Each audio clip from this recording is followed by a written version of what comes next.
The Singapore Police Force is launching a dedicated unit in July to better combat criminal threats in the cyberspace. The CSPF Cyber Command will see some 200 officers across operations, investigations, and intelligence capabilities. Their aim is to search for scam threats further upstream and crack down on syndicates before they harm Singapore. Noah Kong with the latest in the war against scams. The Cyber Command will be the tip of the spear to protect the city-state that lost more than 900 million Singapore dollars through over 37,000 scams last year. All operations against scams and cybercrime will come under one roof, and the unit plans to eventually expand to over 400 officers. With conmen using tech like artificial intelligence to refine their deceptions, the Minister of State for Home Affairs says Singapore must be proactive to stay ahead of the curve. Our Cyber Command will further intensify our work with agencies and partners, such as the Home Team Science and Technology Agency, to develop and deploy technology to identify and shut down these scam enablers, websites, and cryptocurrency channels faster than perpetrators can set them up. And this is the key. We must be able to detect and take them down faster and cheaper than they can be set up. And this is the way to break the cycle.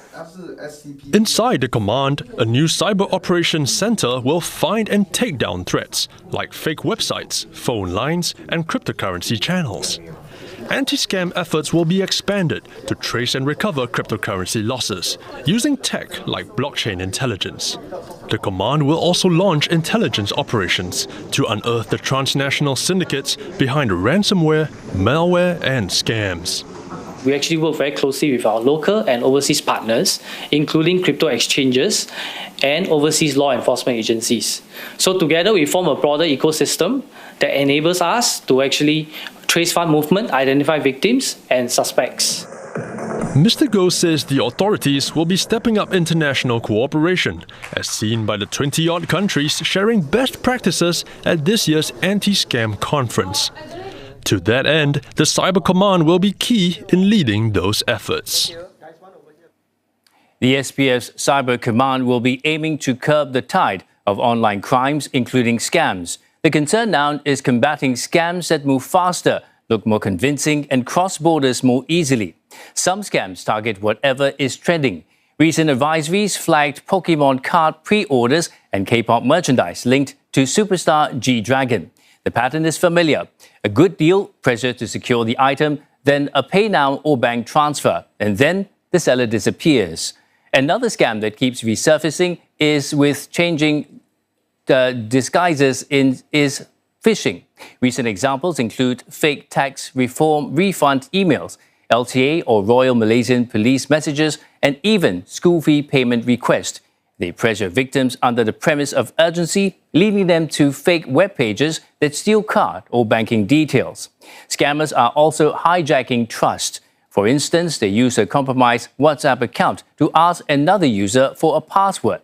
That lets them take over the next account to message their contacts for fake emergency loans.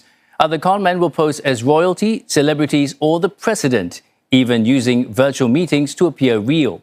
The biggest losses often happen when the scams become a longer relationship. Victims are lured in with small returns from fake tasks, businesses, or investments. The sums get bigger, but fraudsters eventually disappear with those earnings. Over $180 million worth of cryptocurrency was lost last year. And that is why Cyber Command is not just about responding after the money is gone. It aims to spot scam infrastructure earlier and shut them down even when the victim's money, mules, wallets and syndicates are in different parts of the world.